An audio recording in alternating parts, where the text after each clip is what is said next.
Welcome to the American Academies of Actuaries Virtual Health Summit, Broadening the Focus. This summit is part of a larger initiative of the Academy's Health Equity Committee, and I want to briefly ground us in what this project is and why we're here. Broadening the Focus is about expanding how we think about the value of health programs and interventions. Financial return on investment is an important starting point. It helps us think about affordability, sustainability, and trade-offs, but it doesn't always tell the whole story. This project is a natural extension of the Health Equity Committee's mission to examine how actuarial practices may affect health disparities, to identify where actuarial analysis can contribute to improved health equity, and to apply an equity lens to health policy work. Broadening the Focus is about putting that mission into practice. For those of you that I haven't met, I'm Becky Shepard, and I chair the Academy's Health Equity Committee. I'm thrilled to welcome you here today. Whether you're joining us as an actuary, clinician, policymaker, program evaluator, researcher, advocate, or health system leader, thank you for being part of this conversation. The diversity of perspectives here is intentional, and it's what makes this work stronger. Let me give you a quick preview of today. We'll begin with a keynote conversation with Dr. Rishi Manchanda, founder and CEO of HealthBegins. His work focuses on prevention, equity, and what it means to move upstream in healthcare. We asked Dr. Manchanda to open the summit because his perspective challenges us to think differently about how value is created, how outcomes unfold over time, and what often gets missed when evaluation relies only on traditional financial metrics. His remarks will help set the tone for the day. From there, we'll introduce the Broadening the Focus framework and explain how we got here. This framework isn't a replacement for financial analysis.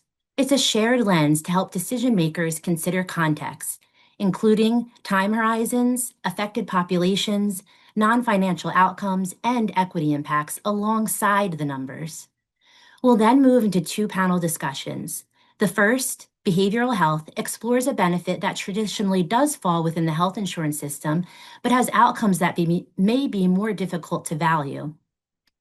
While the second panel, food is medicine, focuses on a non-traditional benefit, but one that may have significant impact on health outcomes. Together, the keynote, the framework, and the panels are designed to move us from recognition that ROI alone isn't enough to practical conversations about how we can ask better questions and make better decisions. For me, this work isn't conceptual, it's personal. I became an actuary because I love translating real-world problems into numbers. But after navigating the healthcare system as a parent of a high-cost claimant, I saw how much context can get lost when we rely on claims data alone. Claims can tell us the what, but rarely tell us the why or the how. That experience reinforced why listening to different perspectives is so critical to understanding value. At the core of both health equity work and broadening the focus is really a simple idea. Progress starts with asking questions and being open to answers that may come from outside our own discipline. Healthcare programs create value in many ways, through better health outcomes, improved access, reduced disparities, and stronger systems. If we don't pause to ask who benefits, when benefits show up, and what success looks like for different populations, we risk overlooking outcomes that matter. And that's what today is about. And there is no better way to begin than with our keynote speaker. Dr. Manchanda, can you please join me on stage? Dr. Manchanda was the first non-actuary we interviewed for this project, and his perspective aligns directly with the goals of the Broadening the Focus project and today's summit. His work doesn't dismiss financial considerations, it adds context to them. We are so honored to have him with us today, and with that, I'll turn it over to you, Dr. Manchanda. Becky, thank you so much, and thank you to the American Academy of Actuaries and to each of you for letting me join you all today. I'm a physician, an upstreamist, which is a term I'll share with you in a second, but more importantly, I'm a fan of the American Academy of Actuaries and particularly what you've been doing in the past few years to really help broaden the focus. So I'm here to talk about this moment that we're in of promise, peril, and opportunity, and especially this broadening the focus framework that will really be the centerpiece really for today's conversation and your symposium. And for me, why it matters to healthcare access, affordability, and moving upstream. Just some more context, I founded an organization in 2012 while practicing full-time in FQHCs, Federally Qualified Health Centers in South Central Los Angeles.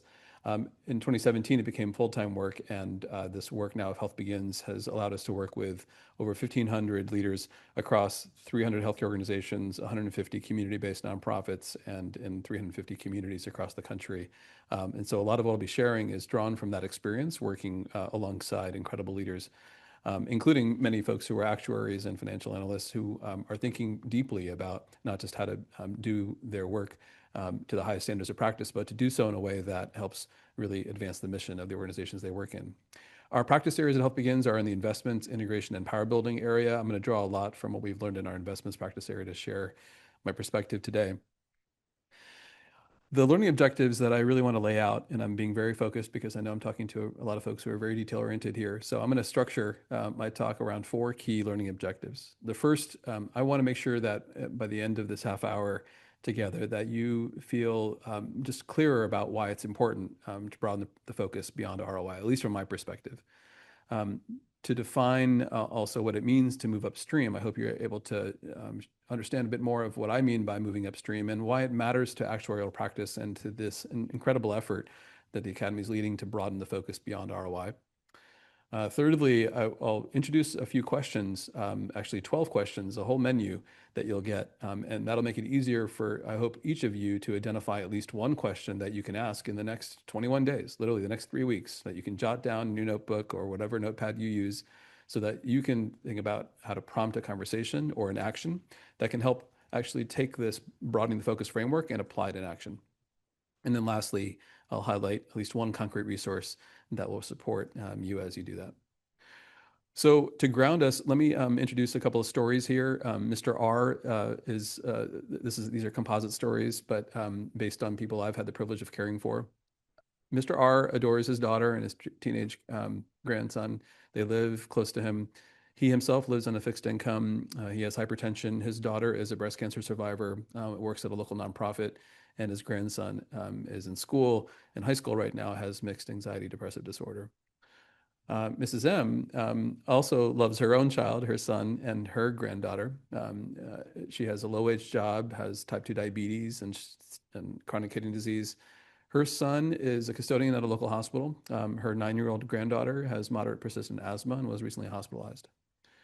These events, these elements of their stories are stories that I know we all see in the different data that we manage. As actuaries, you see in the claims data some of the very elements of these stories in the claims data. But it's not often that we get to listen to the stories hiding within the data of individuals and of families and of households like Mr. R and Mrs. M.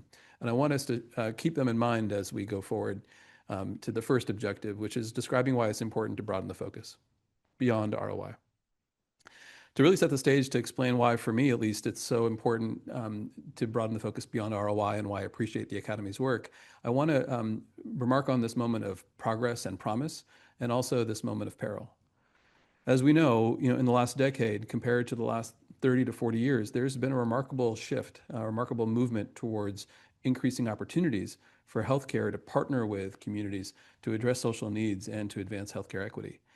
This has shown up in a lot of the regulations and policies and certain models that we've seen from Medicaid and Medicare and other federal agencies as well. There obviously have been a lot of very specific nuances and challenges, and more now than ever, there's a lot of, especially with the new administration, questions about where some of those opportunities exist now compared to before. But if we zoom out and look back at the last 10 to 15 years, it's important to acknowledge, I think, for all of us, that we've made remarkable strides in increasing opportunities and actually have increased the evidence of impact. One of the landmark studies in 2017 that is actually one of the first projects that Health Begins was involved with and supported was the Accountable Health Communities model from CMS. This model worked with over 30 organizations across the country to essentially assess whether addressing social needs could improve quality of care and lower costs for Medicare and Medicaid beneficiaries. And what the study found after 5 years, a model that involved many organizations in the learning system, including Health Begins, many evaluators, and many implementers on the front lines, was that this model was associated with significant impacts on total expenditures and quality of care. You can see some of the snapshots on the right in the table. And what was fascinating was what the evaluators really elevated was wondering how this was accomplished. This is a pretty big feat. And what they remarked upon was that the navigators who were involved in this program and supported by this model, who provided assistance connecting patients with social needs, they not only helped beneficiaries with those social needs, but they also addressed the tangible barriers to healthcare, including transportation barriers and others, to help them navigate the healthcare system generally.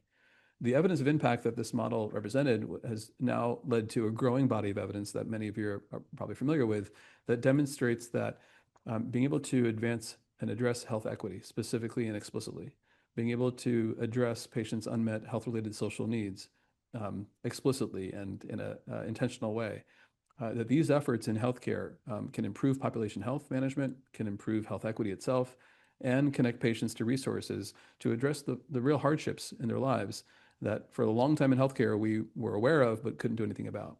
So we're seeing now real material impact.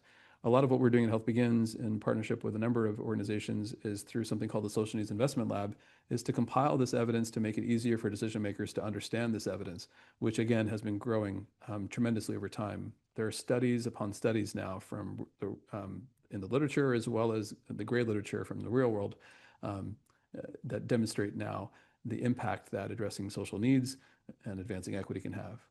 But we have to acknowledge that this progress is facing some significant challenges. Some of those challenges have been longstanding. The longstanding challenge, of course, of knowing that from the literature that when equity is not a priority, inequity persists. Researchers, for example, a few years ago published in the New England Journal of Medicine, found that many value-based payment programs they evaluated have been regressive, which has hampered the pursuit of health equity. What they found specifically was that, quote, value-based payment initiatives have failed to advance health equity in large part because equity wasn't prioritized during design and implementation. This question is more relevant now than ever. If we do not prioritize equity, meaning how do we identify subpopulations that are not faring as well as others, and if we don't make it an explicit effort to be able to close those gaps in care, close those outcomes, then we shouldn't be surprised that inequity persists. At the same time, we know that while we're addressing social needs of individuals, there are deeper or more upstream structural arrangements and social needs that continue to put people in harm's way. Some of these are just baked into the economics of this work, as you know. The free rider problem, for example, the wrong pockets problem, and the bridges to nowhere kind of challenge are all things that have been well defined in the field, and many of you, I'm sure, are familiar with them. There's also ongoing challenges that we've seen increasing in the past 30 to 40 years due to financialization, particularly in healthcare, and not just limited to healthcare.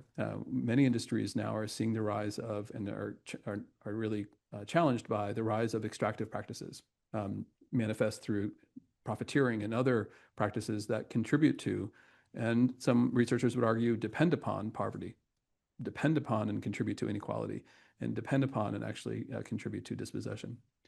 We have to be clear-eyed about these things, and I bring in the social sciences and political sciences as well as healthcare and public health literature to be able to make this assertion. And of course, those longstanding kind of structural kind of challenges have been really under strain this past year.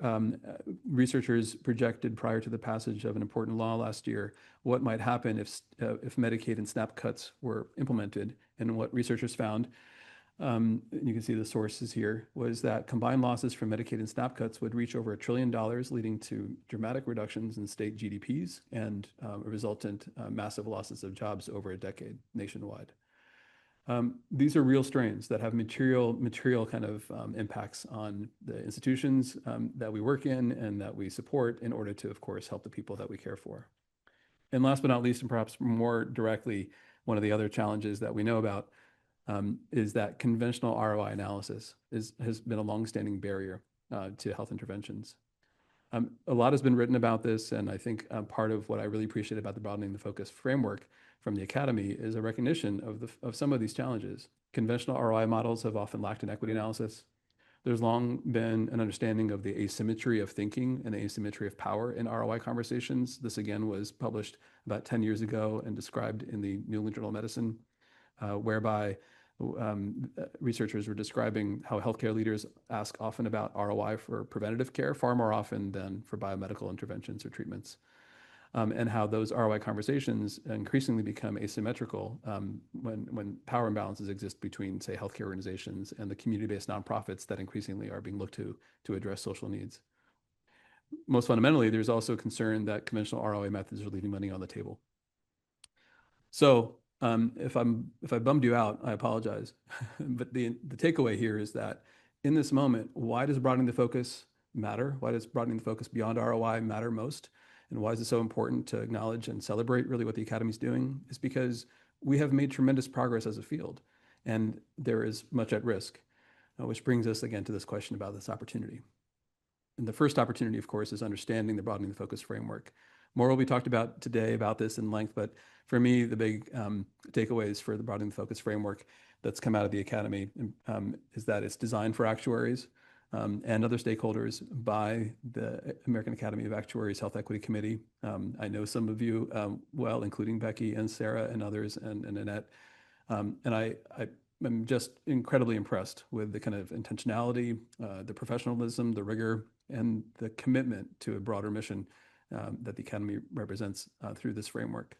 It's a principles-based framework, one to evaluate healthcare programs, and it complements rather than replaces traditional financial metrics and evaluations. And of course, it's meant to provide support for decision makers.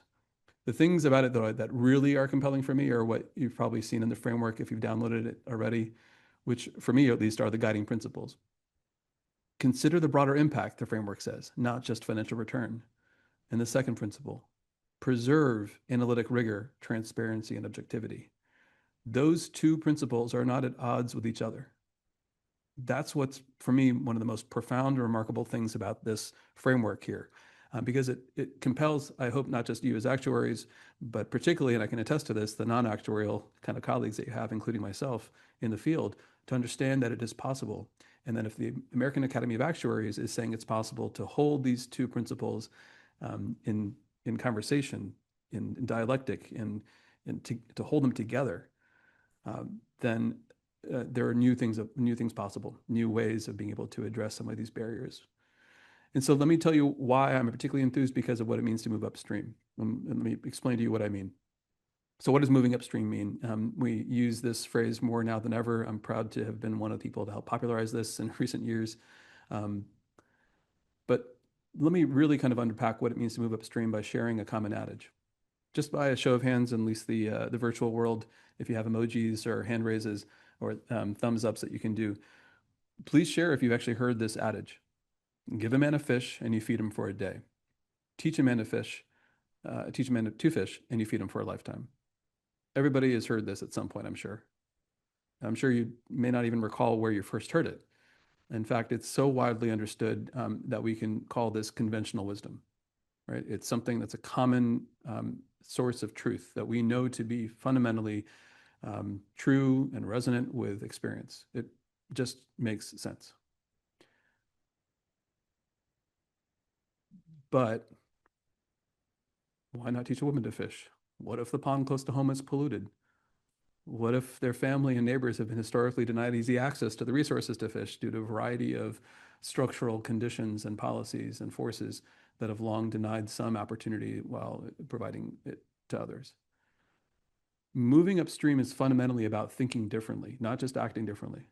Thinking differently to realize that in all elements of our work, that there are deeper mental models at play, stories that we tell ourselves, both in our professions, in our workplaces, but also just in our homes and in our neighborhoods and in conversations in the backyard barbecues. There are deeper mental models at play, stories about the world. And I will say that moving upstream really is about asking about the structures, the underlying arrangements and conditions that put people in harm's way. Fundamentally, for our work, and I hope you see this as well in yours, the health inequities that we see represented in data, the poor outcomes we see represented in data, claims information, for example, all of these things are data story, but the stories behind them are of real people like Mr. R and Mrs. M. And we have to do as much as we can to see and feel in our bodies and not just in our brains, right? That these inequities and these statistics that we see are really stories of harm. The question then becomes, what can we do to help address the upstream social and structural arrangements that put people in harm's way? What is it that's putting Mr. R and his whole family in harm's way? What's putting Mrs. M and her whole family and their neighbors, right, in harm's way? Moving upstream then is recognizing that we're really in the business of identifying harm and reducing and preventing it. And we do that by addressing the social and structural conditions that put people in harm's way, allowing us to understand, of course, that household or individual level phenomenon as represented in different data sets that we have in our work are really shaped by upstream community conditions, and those in turn are shaped by upstream societal conditions. Moving upstream implicates then a whole variety of programs to address those upstream conditions, and you can see some of them here. It allows us to take what academics call the socio-ecologic model and really translate it into practice by understanding that there's a variety, a whole portfolio of interventions that we can try to be able to, that we should try to be able to improve health and not just focus in on direct services only. All of these levels of intervention are required to be able to move up to improve health, and that's what moving upstream requires of us. And so one of the questions here and why it's relevant for broadening the focus, what does moving upstream mean and why is it important for actuarial practice, and especially the broadening the focus framework? It's because fundamentally it's about unlocking financing and capital flows for the populations and places that need them most. We've mapped out at HealthBegins with a number of partners a variety of these barriers. I'm not going to go too academic with you on this, but just to say that there are a variety of challenges ranging from the left, the kind of meso level, challenges in terms of how financial modeling works, all the way to the macro level. And these challenges themselves are kind of driven by deeper trends and structures and even ways of thinking, mental models, as I described.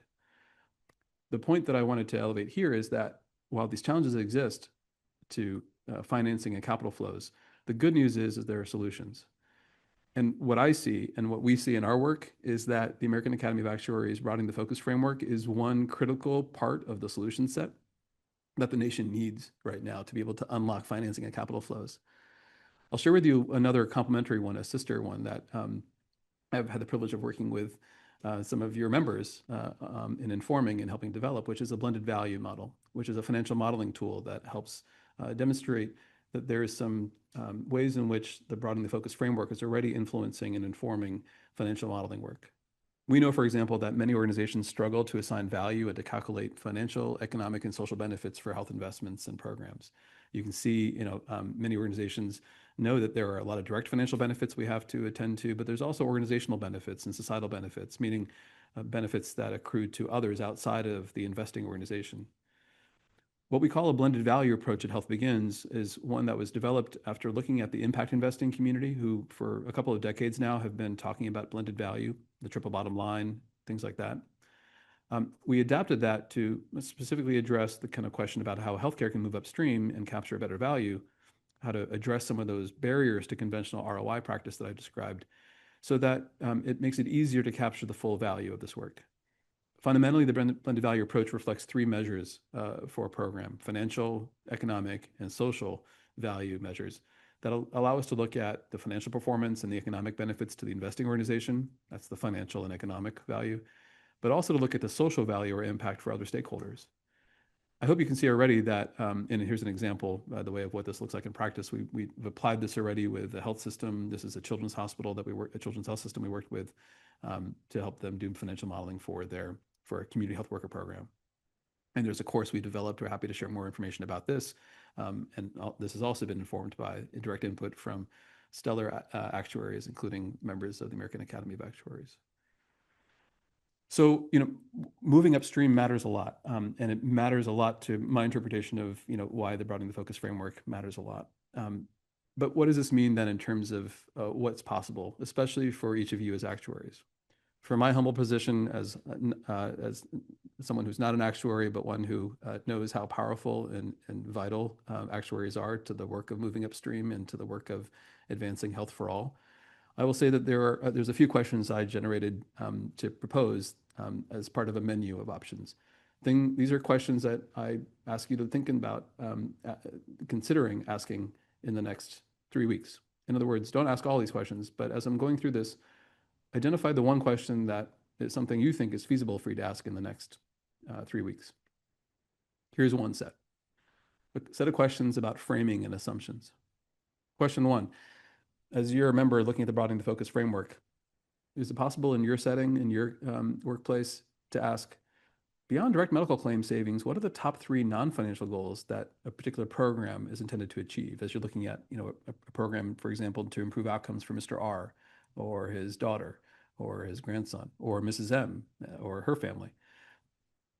Question number one allows us to think about what are the non-financial goals that we're intending to achieve. Second question, if we only look at a 12-month ROI window, what other improvements and benefits are we potentially ignoring? Third question, are we holding this program that's trying to address social needs or prevention to a higher financial evidence standard than we hold for other interventions like pharmaceuticals or surgical technologies? In other words, are we unintentionally complicit in keeping this asymmetry of ROI going? So those are some questions. Here's some additional questions. Let's think about upstream drivers and indirect impact now that we know what I mean by moving upstream. One question, what are the upstream factors like housing, transportation, or food access that are most likely driving the utilization patterns, especially among high-cost members that we're seeing in this specific population? Or you could ask, how might this program generate indirect benefits for our organizations, such as reduced administrative churn or improved provider satisfaction or better member retention? These indirect benefits have economic value for the organization, right? But oftentimes there's not a common standard process of asking and answering this question for the programs that we evaluate. And the third, does this initiative generate benefits for other stakeholders? For example, community members, other healthcare providers, other non-healthcare providers, or even government agencies in our community? And are we documenting those social benefits? Those are some examples of kind of questions that I think are possible to ask about how to broaden the focus. Here's another set, and I promise this is the second to last set. If you're interested in going deeper on the data and measurement side, what data points could we collect other than claims to help us see the impact of this program on population health or health equity or social drivers? And here's where there's some examples, for example, to consider about data points. Many health systems collect patient satisfaction information. Many HR departments and healthcare systems collect information on provider retention and recruitment costs, as well as provider satisfaction or employee satisfaction. Many health systems now collect information on patient-reported outcome measures or self-reported health outcomes. There's also an increasing number of health systems that are tracking not just the presence or absence of social needs, but even changes in the acuity or severity of it. These are all additional data points that potentially allow us to capture greater sense of the impact of any given intervention that we're evaluating. The second question, how might we work with non-actuarial stakeholders to assign monetary value to outcomes that represent indirect economic benefits or even social benefits? I really want to underscore this point because what we found in our financial modeling is the blended value approach is that one of the most critical steps, that is the most challenging steps for a lot of organizations, is in taking folks who are not the financial analysts or the actuaries in the firm or in the organization or the hospital and helping them understand some of the 5 most common valuation methods that do exist that allow folks to be able to assign monetary value to things like patient satisfaction and provider satisfaction. The valuation literacy, the valuation method literacy of health professionals has a way to go. And the more we can work with them as actuaries and as non-actuaries together to be able to learn how better to assign monetary value, the more we can actually unlock a better shared definition of what it means to move beyond ROI to capture value in a more complete sense. And thirdly, how can we integrate a broader array of outcomes and indicators into our actuarial models? There's a whole menu in our blended value course, a whole menu of outcomes and indicators that we've shared, and I think there are resources that are available to help answer this question as well. Last but not least, and here's where it might be the most mind-bending, costs of inaction. What is the projected cost of inaction if we don't do this program, if we don't close this care gap, address this disparity, address this unmet social need, improve this population's health? What is the cost of inaction if we choose not to address these needs? In my experience in practice, that question is often left unasked and, of course, unanswered. And it's to the detriment of actually decision makers.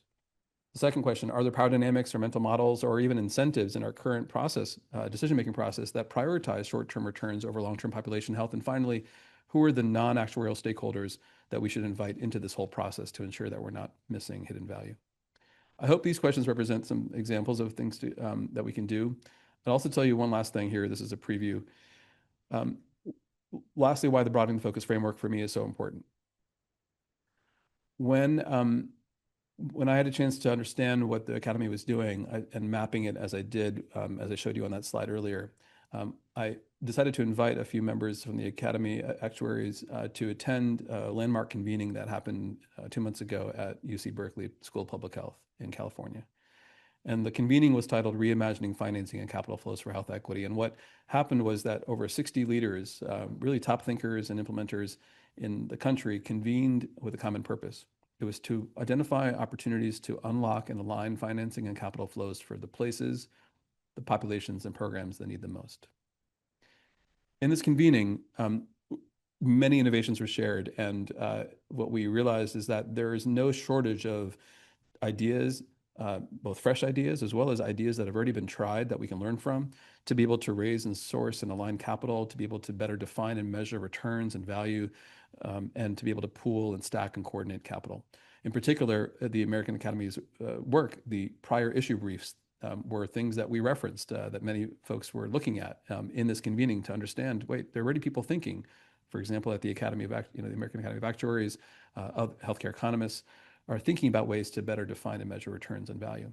It wasn't that we lacked innovation. In other words, it's that we lacked the enabling infrastructure that help innovations spread, the policy incentives, the industry practices, the accountability mechanisms. In other words, if you think about the winter sport of curling, it wasn't the lack of a stone, it was a lack of kind of the energy and the effort to be able to sweep the ice to reduce the friction points for those stones, for those innovations ahead of time. So we need the enabling infrastructure to exist. And then it became clear at the end of that day and the weeks that have followed since then, for everybody who was there and a variety of others across the country who have now heard about this work, that we need more common spaces and support to connect and mobilize capital flows for health equity in every region of the country. And so there's a new network that's forming right now called the Network for Health Equity Financing. And if the Academy and if you as individuals are interested, we'll be more than happy to talk about it. What I will say is that the Broadening the Focus framework is already being looked at by a lot of non-actuarial leaders across the country, especially those who are part of this emerging network, who are thinking about what it would take to help unlock and align new capital flows and financing for health equity. What you're doing is vanguard, and there are people out there who are noticing, and I can't celebrate that enough.